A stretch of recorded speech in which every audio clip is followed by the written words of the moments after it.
నమస్తే, నా పేరు స్వప్నిక వాల్మీకి. ఆఫ్టర్నూన్ ప్రైమ్ టైంలో బ్రేకింగ్ న్యూస్ చూస్తున్నాం. పశ్చిమాసియాలో యుద్ధ వాతావరణం చల్లబడింది. ఇరాన్ ఇజ్రాయెల్ యుద్ధం ముగిసింది. కాల్పుల విరమణ ఒప్పందానికి ఇజ్రాయెల్ అంగీకరించడంతో యుద్ధం ఆగింది. ఇరు దేశాలు సమన్వయం పాటించాలని, కాల్పుల విరమణకు అంగీకరించాలని ట్రంప్ పిలుపు నేపథ్యంలో ఇజ్రాయెల్ ప్రధాని బెంజమిన్ నెతన్యాహు సీజ్ ఫైర్ కు అంగీకారం తెలిపారు. అయితే దీంతో 11 రోజుల తర్వాత యుద్ధం ముగిసినట్టయింది.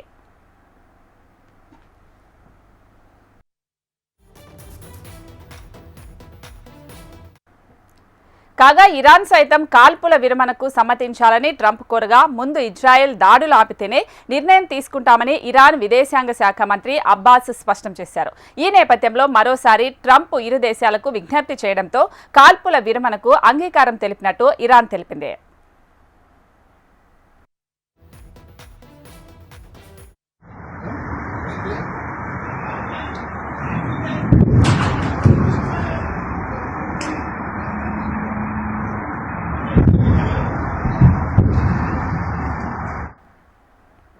బ్రేకింగ్ న్యూస్ చూస్తున్నాం. పశ్చిమాసియాలో యుద్ధ వాతావరణం చల్లబడింది. ఇరాన్ ఇజ్రాయెల్ యుద్ధం ముగిసింది. కాల్పుల విరమణ ఒప్పందానికి ఇజ్రాయెల్ అంగీకరించడంతో యుద్ధం ఆగింది. ఇరు దేశాలు సమన్వయం పాటించాలని, కాల్పుల విరమణకు అంగీకరించాలని ట్రంప్ పిలుపు నేపథ్యంలో ఇజ్రాయెల్ ప్రధాని బెంజమిన్ నెతన్యాహు సీజ్ ఫైర్ కు అంగీకారం తెలిపారు. దీంతో 11 రోజుల తర్వాత యుద్ధం ముగిసినట్టయింది. కాగా ఇరాన్ సైతం కాల్పుల విరమణకు సమ్మతించాలని ట్రంప్ కోరగా ముందు ఇజ్రాయెల్ దాడులను ఆపితేనే నిర్ణయం తీసుకుంటామని ఇరాన్ విదేశాంగ శాఖ మంత్రి అబ్బాస్ స్పష్టం చేశారు. ఈ నేపథ్యంలో మరోసారి ట్రంప్ ఇరు దేశాలకు విజ్ఞప్తి చేయడంతో కాల్పుల విరమణకు అంగీకారం తెలిపినట్టు ఇరాన్ తెలిపింది. ఇదే అంశానికి సంబంధించి మా ప్రతినిధి ఆర్కే మరింత సమాచారం అందిస్తారు. ఆర్కే, ఇక ఇరాన్ అమెరికా యుద్ధం ఇరాన్ అలాగే ఇజ్రాయెల్ యుద్ధం ముగిసింది. మరి ఈ అంశాన్ని మళ్ళీ ట్రంప్ అనౌన్స్ చేయడం జరిగింది. ఇది చాలా చిత్రంగా ఉంది. భారత్ పాకిస్తాన్ యుద్ధం కూడా ట్రంప్ అనౌన్స్ చేశారు. ఇరాన్ ఇజ్రాయెల్ యుద్ధం కూడా ట్రంప్ అనౌన్స్ చేశారు. గత రాత్రి చూసుకున్నట్టుగైతే ఇరాన్ కి సంబంధించినటువంటి దాదాపుగా 12 బ్యాలిస్టిక్ క్షిపణులు అమెరికాకు సంబంధించినటువంటి ఎయిర్ బేస్ మీద దాడి చేసింది. ఖతార్ లోని మిడిల్ ఈస్ట్ లో ఇది అతి పెద్ద సైనిక స్థావరం అమెరికాకి. ఈ మిడిల్ ఈస్ట్ లో ఈ సైనిక స్థావరాలపై దాడి చేసి మొత్తం కూడా ధ్వంసం చేసింది. 12 బ్యాలిస్టిక్ క్షిపణులు యూజ్ చేసింది ఇరాన్. మరి ఆ ఇరాన్ కక్షి తీర్చుకుంది. మరి ఎందుకంటే ఇరాన్ కి సంబంధించినటువంటి న్యూక్లియర్ నిల్వలపై దాడి చేసేందుకు అమెరికా విశ్వ ప్రయత్నం చేసింది. దాదాపుగా బాంబర్ బ్లాస్టర్ను కూడా అక్కడ రిలీజ్ చేసినప్పటికి కూడా ఇరాన్ తెలివిగా అక్కడి నుంచి ముందుగానే 400 కిలోల యురేనియం ను అక్కడి నుంచి సేఫెస్ట్ ప్లేస్ కి తరలించేసింది. ఇరాన్ కూడా చాలా జాగ్రత్తగా ఉంది. అలాగే అమెరికా ముందే ఊహించింది ఇరాన్ ఇలాగైనా తమ మీద దాడులు చేస్తుందని చెప్పేసి దాదాపు 15 యుద్ధ విమానాల్ని ఈ ఖతార్ లోని ఎయిర్ బేస్ నుంచి సేఫ్ ప్లేస్ కి తరలించింది. ఆ తర్వాత ఈ దాడి జరిగింది. మరి ఎలాగైనా దాడిలో అయితే కొంతమేరకు అమెరికాకు నష్టం జరిగిందని చెప్పాలా. ఇరాన్ అయితే ఖర్చు తీర్చుకుంది. ఇటువంటి పరిస్థితుల్లో కూడా తాము వెనక్కి తగ్గేది లేదు అంటూ కూడా దాడులు చేస్తుంది. ఇది ఇజ్రాయెల్ కి భయం పట్టుకుంది. ఎందుకంటే ఎక్కడ యురేనియం టెస్టులు కానీ చేసినట్టుగా అయితే న్యూక్లియర్ వెపన్స్ ఇరాన్ దగ్గర ఉంటే ఎప్పుడైనా ఏదైనా క్షణంలో కూడా ఇజ్రాయెల్ మీద దాడి చేయొచ్చు అని చెప్పి భావించింది. అది ఆ నేపథ్యంలో దాదాపు 11 రోజుల పాటు యుద్ధం జరిగింది. యుద్ధంలో ఇజ్రాయెల్ కానీ ఇరాన్ కానీ రెండు కూడా బీభత్సంగా భీకర దాడులు నిర్వహించాయి. ఇరాన్ ఎక్కడ తగ్గలేదు. అక్కడికి ఇరాన్ సుప్రీం కమాండర్ ఖమేనీ కూడా అండర్ గ్రౌండ్కి వెళ్ళిపోయారు. అండర్ గ్రౌండ్ లో ఆయన రెస్ట్ తీసుకుంటున్నారు. మరి అక్కడి నుంచి మొత్తం వ్యూహాన్నంతా కూడా నడిపిస్తున్నారు. అమెరికా ఇచ్చిన అల్టిమేటం ఏ మాత్రం కూడా లొంగలేదు. మొదట లొంగకుండా అమెరికా దాడి చేసింది. మరి ఆయన కూడా తిరిగి దాడి చేశారు. ఫైనల్ గా చూసుకుంటే ఈ రోజు ఉదయం 7 గంటలకు ఇది సీజ్ ఫైర్ కి ఇజ్రాయెల్ ఇరాన్ ఒప్పుకున్నట్టు సమాచారం అందుతుంది.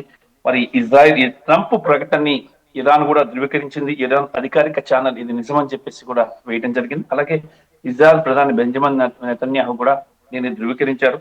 దాదాపు 11 రోజుల యుద్ధానికి తెర ముగిసింది.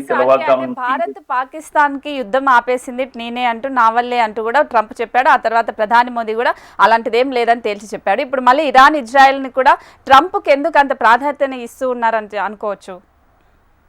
అసలు ఇక్కడ చాలా చిత్రం ఏమిటంటే భారత్ పాకిస్తాన్ యుద్ధం జరిగినప్పుడు కూడా ట్రంప్ మధ్యలో దూరిపోయి యుద్ధం ఆపేశాము అని చెప్పేసి, యుద్ధం నేనే ఆపాను, నేనే శాంతి కాముకుని, ఇప్పుడు ఆయన నోబెల్ శాంతి ప్రైజ్ కోసం ప్రయత్నం చేస్తున్నాడు. పాకిస్తాన్ కూడా ఆయనకి ప్రపోజ్ చేసింది, ఈయనకి నోబెల్ శాంతి ప్రైజ్ ఇవ్వండి, శాంతి బహుమతి ఇవ్వండి ట్రంప్ భారత్ పాకిస్తాన్ ఇద్దరిని ఆపారు, మరి అలాగే ఇరాన్ ఇజ్రాయెల్ ఇద్దరిని కూడా ఆపుతున్నారని చెప్పేసి పాకిస్తాన్ కూడా ఒక ప్రపోజల్ ని నోబెల్ కమిటీకి పంపడం జరిగింది. మరి అయితే ఇక్కడ ఇరాన్ అక్కడ మనకు భారత విషయంలో చూసుకున్నట్టుగైతే మాత్రం ఆ రోజు భారత ప్రమేయం లేకుండానే, భారత్ తో పర్మిషన్ తీసుకోకుండానే ఇండివిజువల్ గా ఆయన అనౌన్స్ చేయడం జరిగింది.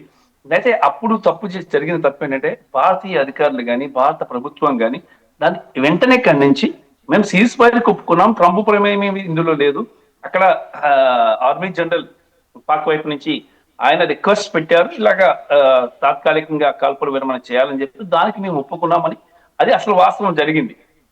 అయితే దీన్ని అడ్వాంటేజ్ గా తీసుకున్నాడు ట్రంప్. పాకిస్తాన్ ప్రపంచ దేశాల్లో తాను పెద్దన్న అన్న విషయాన్ని దాన్ని ఎక్కువగా కొనసాగించుకోవడం కోసం విశ్వ ప్రయత్నం చేశాడు. ఈ అంశం మీద దాదాపుగా చాలా రోజుల పాటు నువ్వేం చేయలేదు, నీ ప్రమేయం లేదు, తర్వాత ఆలస్యంగా భారత్ చెప్పింది, మళ్ళీ నేనే చేశానంటూ చెప్పాడు. తర్వాత మళ్ళీ నేను మొన్న G7 మీటింగ్ లో స్ట్రాంగ్ గా మోడీ చెప్పడం జరిగింది, ఇది నీ ప్రమేయం ఏమీ లేదు, నువ్వేమి యుద్ధాన్ని ఆపలేదు, పాక్ యుద్ధాన్ని, దీనికి సంబంధించి మా వ్యక్తిగత అంతర్గత విషయాల్లో మీరు జోక్యం చేసుకోవద్దంటూ స్ట్రాంగ్ వార్నింగ్ కూడా ట్రంప్కి ఇవ్వడం జరిగింది. ఎట్టకేలకు ఫైనల్ గా ట్రంప్ అయితే దిగొచ్చి ఇద్దరు, ఇటు మోడీ అలాగే అటు పాకిస్తాన్ కూడా రెండు కూడా చాలా అన్యోన్యంతో ఉన్నాయి, మంచిగా ఇద్దరు కలిసి కట్టుకొని ఈ సీజ్ ఫైర్ కి ఒప్పుకున్నారు. సీజ్ ఫైర్ చేసేదానికి వాళ్ళ ప్రమేయంతో సీజ్ ఫైర్ జరిగింది, ఫైనల్ గా ఒప్పుకోవాల్సిన పరిస్థితి అయితే ఏర్పడింది. మరి అదే విషయం ఇప్పుడు అదే విధంగా యుద్ధం ఆగిపోయినట్టే అంటారా? అంటే ఈ రోజు ఇరాన్ కాలమానం ప్రకారం ఉదయం 7:30 గంటలకు యుద్ధ విరమణ అమల్లోకి వచ్చినట్లు ఇరాన్ అధికారిక ఛానల్ ప్రకటించింది. గ్రాఫిక్స్ తో కూడా కథనాన్ని ప్రకటన చేసింది. యుద్ధ విరమణపై ఇరాన్ ప్రకటన తర్వాత ఇజ్రాయెల్ కూడా దీన్ని ధృవీకరించింది. ఆ తర్వాత అమెరికా అధ్యక్షుడు ట్రంప్ కూడా కాల్పుల విరమణ ఒప్పందం అమల్లోకి వచ్చిందంటూ సామాజిక మాధ్యమం ట్రూత్ ద్వారా ప్రకటించారు. అయితే దీన్ని దయచేసి ఎవరు ఉల్లంఘించొద్దు అంటూ కూడా ఆయన పేర్కొనడం జరిగింది. ట్రంప్ తన ట్రూత్ లో గతంలో కూడా మనం చూసుకున్నట్టుగా ఇదే ట్రూత్ లో ఆయన సీజ్ ఫైర్ కి సంబంధించి భారత్ పాక్ ల సీజ్ ఫైర్ కి సంబంధించి ప్రకటన చేయడం ఇప్పుడు కూడా అదే చేశాడు. The cease fire is now in the effect, please do not violate post US president Donald Trump.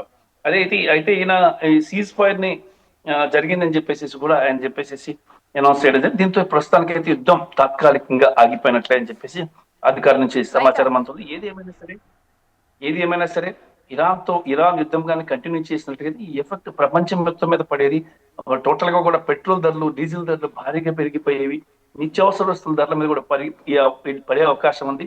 మరి హర్ముజ్ జలసంధిని కూడా క్లోజ్ చేసేయాలని చెప్పేసి ఇరాన్ ప్రయత్నం చేసింది. ఈ నేపథ్యంలోనే ఇటు ఇజ్రాయెల్ కానీ అమెరికా కానీ ఇది ఎఫెక్ట్ ప్రపంచవ్యాప్తంగా పడే అవకాశం ఉంది కాబట్టి తొందరగా ఆగమేఘాల మీద ఈ సీజ్ ఫైర్ కి ఇరాన్ని ఒప్పించడం జరిగింది. Right RK, thanks for the updates.